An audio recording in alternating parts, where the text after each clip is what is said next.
What is going on, ladies and gentlemen? My name is Brutus, and first things first, if you care about spoilers and if you do not want to be spoiled for the future of Destiny, go ahead and click off right now. We're going to be going over the future of Destiny today and looking at the recent pastebin that was released about the future of Destiny. So, last and final warning, if you do care about spoilers and don't want to be spoiled, click off now. Okay, so, of course, the pastebin, we got one of these last year, and I did the math already. It was 91% correct last year with everything coming out in Witch Queen. So, this one has everything leading up to Lightfall, so season 17, 18, and 19, and Lightfall. But yeah, let's get into it. So, of course, next season is Season of the Lord. So, mainly, we already know Iron Banner is getting a rework. So we can see 6 weapons are getting added, 4 brand new and 2 reissued. Solar breach loaded grenade launcher. We got 2 breach loaded. We got 2 breach loaded wave frames this season. So I'm assuming these won't be wave frames. The stasis rapid fire fusion, that'll be interesting. We have 1 stasis fusion as of right now, the deliverance from the Vow of the Disciple raid. The solar rapid fire drum loaded grenade launcher.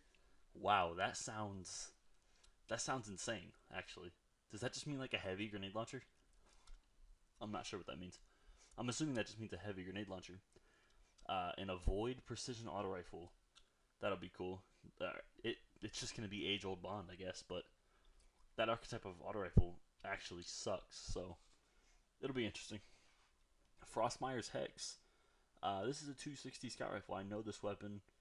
I remember it. It wasn't really ever that good, but 260 scouts are actually really good now, so hopefully this will be good. The Allied Demand Scout sidearm. Is this the Hake one? I think this is a Hake scout rifle. I think it's a Hake scout rifle or sidearm. Sorry. Crow will act as the new Iron Banner vendor. Really? That's a missed opportunity, Bungie. I'm surprised you make Crow the new Iron Banner vendor. I think if anything, it should have been either Lord Saladin still. I mean, he said he can still do Iron Banner, or Lady Efforty or something. I don't know. Crow just doesn't seem like the right guy for this. Iron Banner reputation will be earned at a slightly faster rate than Crucible and Gambit rep. Vanguard changes will mirror the changes to the Drifter. So hopefully that means focusing will now become a thing in the Iron Banner, very similar to how Gambit has it. Actually, it says it right here. Focusing engrams will be expensive, but help guarantee players the loot they desire. I'm starting to wonder if Iron Banner is going to have weapon patterns and craftable weapons. That'd be really interesting to see next season. Blue drops will be eliminated from post-game rewards in Iron Banner, similar to the treatment the playlist got with the Witch Queen.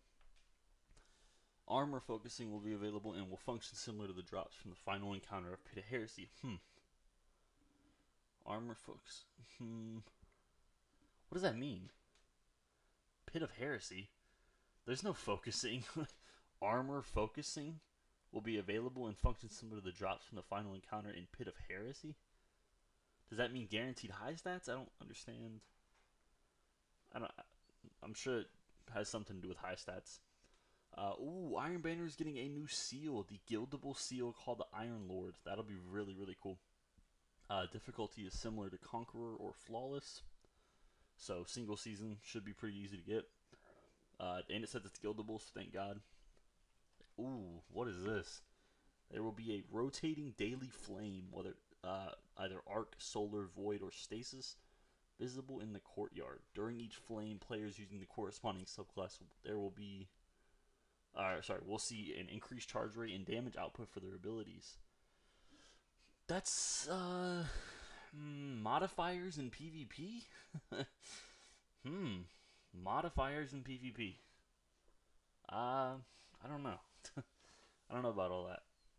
Without going into too much detail, fun modifiers will be added to make the game feel like a more fast-paced but still challenging version of the normal Crucible. Okay, no. That is not what it's meant to be.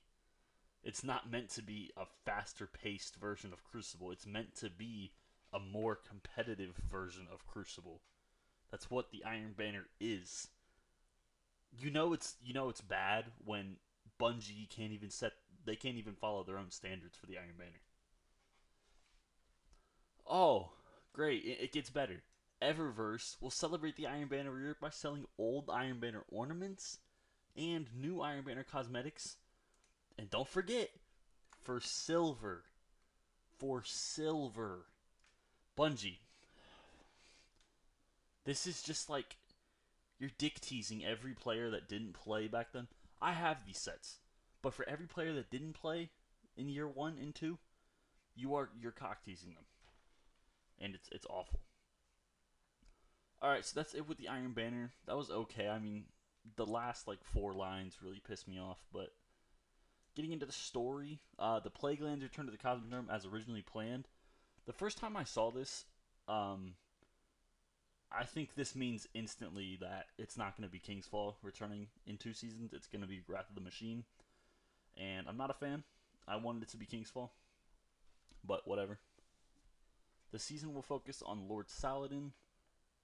This is still next season, right? Season 17? Yeah, okay. So, Saladin appoints Crow. He is the Lord to run the Iron Banner and watch over the Iron Temple. With Saladin gone, a rogue band of Siva Splicers seeks to take back the Plaguelands.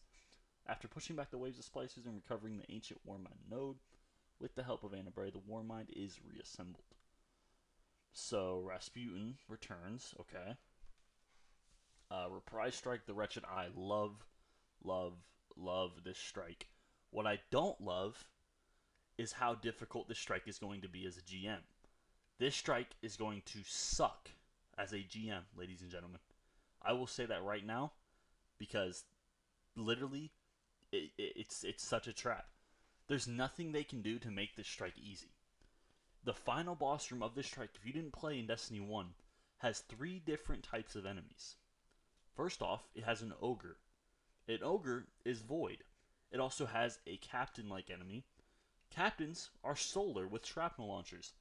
But the third type of enemy is shanks. Not just normal shanks, sniper shanks. Sniper shanks are arc. So you have an enemy type who is void, solar, and arc. So it doesn't matter what burn they put on this strike. Moral of the story is, we're fucked in this Nightfall. It's not going to be fun. But I do love this Nightfall. I can't wait to see how Bungie goes about it. That's going to be really cool. So, where were we? New 6-player activity, Iron Siege. Defend the Iron Temple from waves of splicers. Has legendary and master difficulty. That'll be cool. It says 6-player activity, so I'm hoping... this just seems like... I'm hoping this is more like a horde. A horde-like activity where there's just a ton of enemies piling on. But I hope there's actually some difficulty to it. I hope it's hard, and I hope there's a ton of enemies. That'll be really cool. So next season is the new dungeon, of course, the Golden Age Ancient Warmind. Signal is discovered deep in the Plaguelands. A powerful vandal, Bravik, stumbles across an old Warmind cache and seeks to use its power. And seeks to use its power. 2 boss fights, 1 puzzle, and 1 major platforming encounter. That'll be cool. That'll be interesting. I can't wait to play this dungeon. I saw something somewhere, like a little, like an image about this dungeon, and it looked really cool. I don't know if it was real or not, but it looked cool. It was from somebody who worked at Bungie. So the rituals, Zavala and Shax get the Drifter treatment. Thank God. I really want to be able to focus into the new Crucible hand cannon. So thank God. Crucible weapon next season will be a kinetic aggressive shotgun. Ugh, great. More shotguns. Vanguard Ops, Vice, Lightweight, Arc, SMG. That'll be cool. That might be really good. We don't have any idea what the, there's also a Void Waveframe for Gambit. What's the, I wonder what the actual ritual weapon will be next season. Solar 3.0. I'm not ready to read this. So burn, explode, heal, empower, and radiate. Those are its verbs, is what Bungie calls it. Which I'm hoping that healing is not anything crazy. I'm hoping radiate gets turned into like a damage perk in this. Oh, so there it is. Radiate heals the user and nearby allies slowly over time. Gives increased weapon reload speed for the duration of the effect, and your supercharges more quickly. I was really hoping Radiate was going to be a new damage perk or like a new damage buff, but doesn't look like it. Um, Going into the Warlock, the Well of Radiance will no longer grant an Overshield. Overshields are reserved for Void subclasses. Daybreak Tier 1 air move, which is that's either, I don't know if that's Icarus Dash or if that's Icarus Dash or Phoenix Dash, whatever it's called. But it says change while holding crouch, you plummet straight down. That seems like that is Phoenix Dive. Celestial Fire, impact damage decreased, but now applies a burn? Ooh, I don't know about that one, Bungie. Guiding Flame, empower duration extended from 6 to 10 seconds. Getting into the aspects here. Heat Rises, ooh, that'll be an aspect now?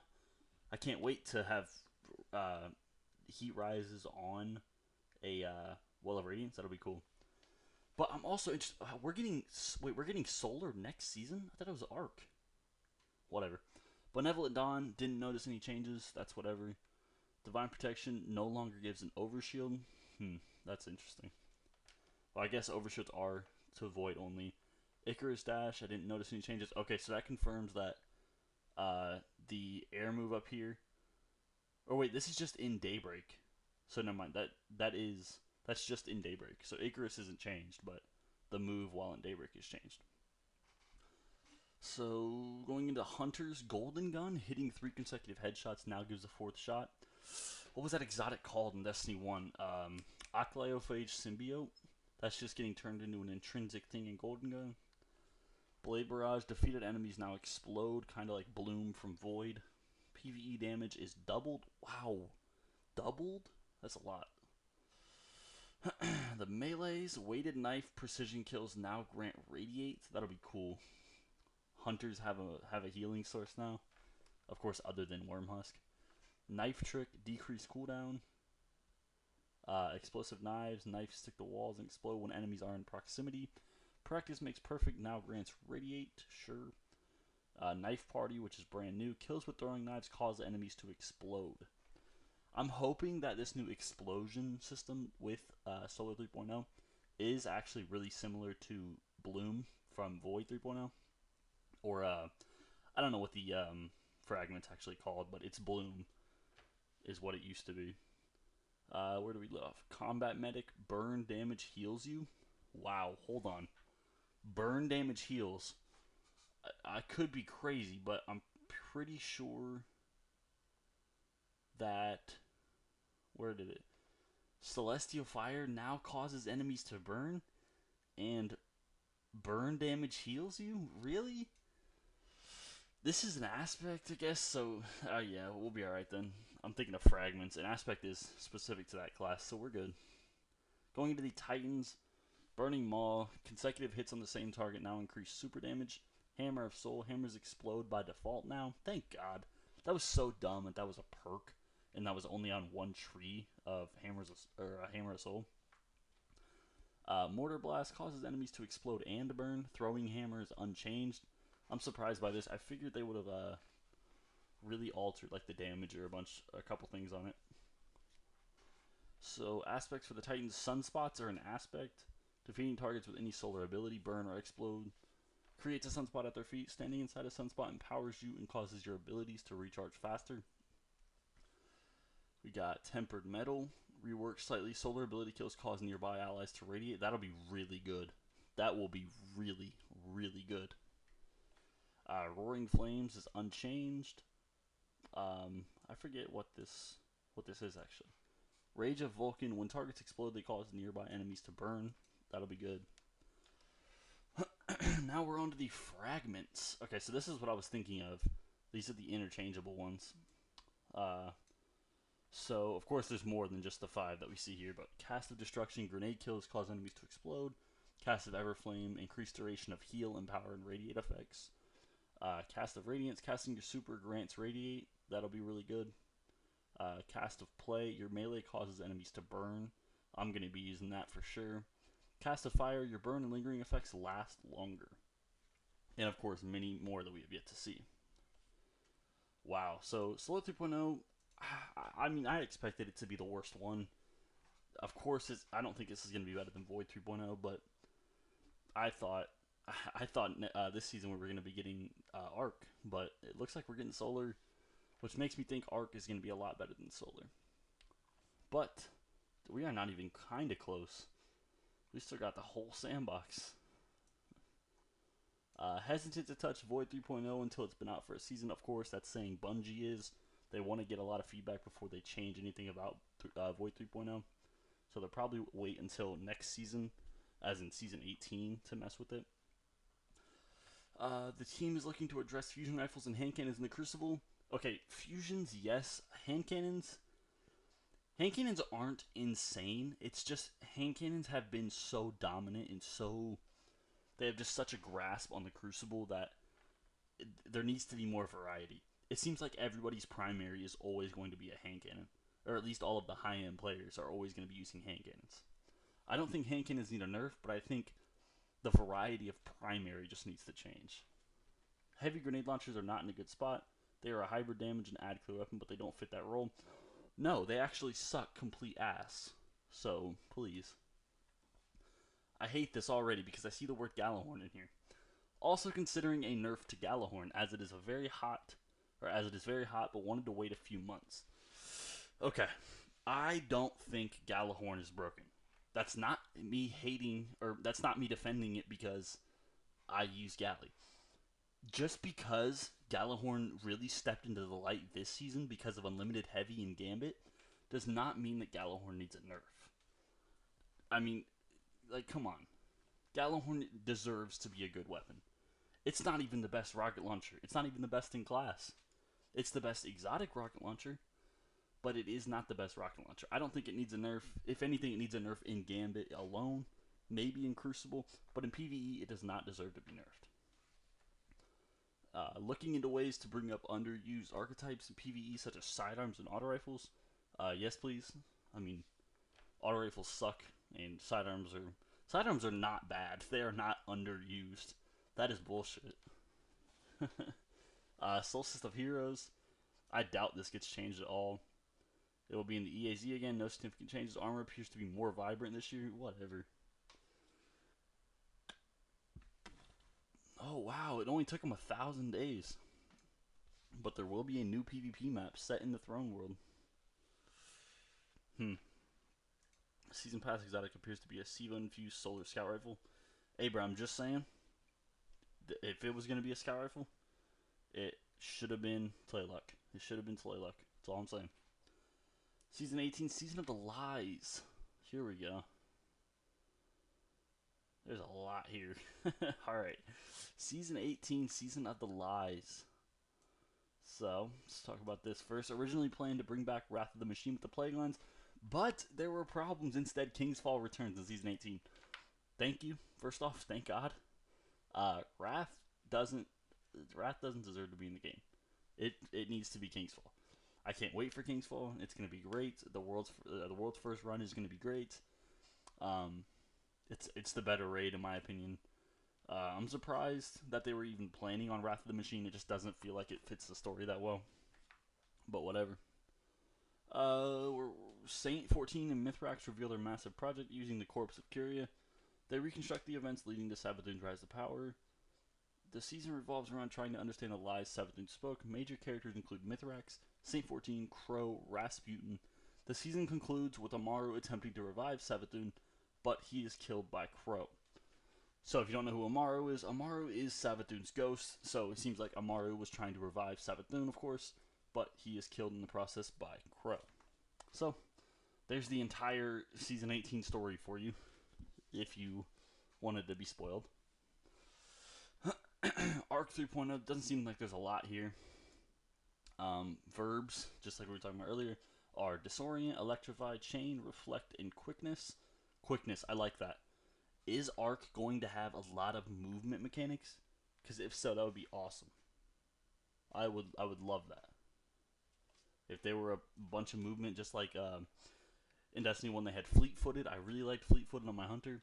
That'd be awesome to see. Hunter's Middle Tree Arc Deflect will be rolled into the normal Arc Staff, and Hunters will get a new super Rod of the Tempest. I think Rod of the Tempest is what we have in psyops right now in the boss fights when you have to kill the Savathun mimics. I think Rod of the Tempest is exactly that, and I think that'll just be ported over to the arc, to the Hunter arc subclass next in 2 seasons. Warlocks will lean heavily into chaining, Hunter disorient, and Titans electrifying. Okay, that's interesting. I like the verbs for arc. I do. The power fantasy goal for arc is for it to feel delicate, but when used properly, it can have devastating effects. Okay. Coming into season 19, we don't know a ton about this yet, but it is Season of the Prophecy. Interesting. Development for the season has just begun, so not many specific details are known. The Leviathan, as well as Mercury, Io, and Titan, reappear in the system after defeating Amaru. The planets will still remain vaulted. Missed opportunity, Bungie. Bring them back. You can literally just put Leviathan and Spire and Eater in the game for that season and make them, like, I don't know, affected by the witness, kind of like how Mars is. And then by the end of the season, just destroy them. I mean, missed opportunity, honestly. But Guardian boards the Leviathan in the first mission of the season in order to strike a deal with Callus. The rest of the season revolves around preparing for the Witness with the help of Callus.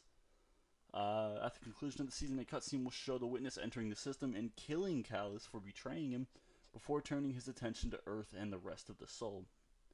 A live event will show the Black Fleet bombarding the Traveler as the servers go offline. New dungeon, what? What is this called? Chiaroscuro? Chiaroscuro? We're going with Chiaroscuro. The new Throne World dungeon. With the death of Amaru, the Throne World begins to collapse.